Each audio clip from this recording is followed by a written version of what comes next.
attack, India has issued a notice to airmen restricting its airspace to all the aircrafts registered, operated or leased by Pakistan, including the commercial airlines and the military flights.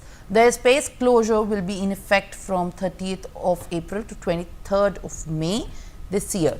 Notably, Pakistani carriers had already started avoiding Indian airspace following the 22nd April Pahalgam terror attack.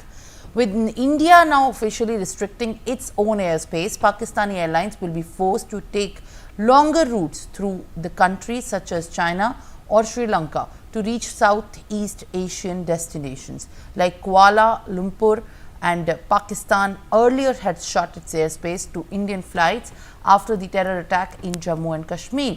India's decision to close its airspace to Pakistani aircraft is part of the series of retaliatory actions taken in response to the Pahalgam terror attack. Earlier, India suspended the Indus Waters Treaty, making its a revival condition on Pakistan, ending the support for the cross-border terrorism. India also shut the integrated checkpost at the Attari-Wagah border, and authorities set a deadline for the Pakistani nationals who have been residing in India and entered India with valid documents to exit.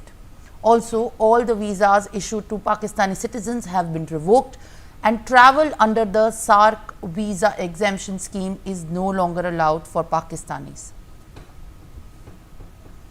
Aditya Vadhavan, my colleague, is joining me live on the broadcast with more details. Now, in the latest, Aditya, India has shut the airspace to the Pakistan-run flights, and now Pakistan will no longer be able to access the airspace for conducting the flights, which is going to result them taking longer flights. Well, absolutely, Simran. If you see, several Pakistan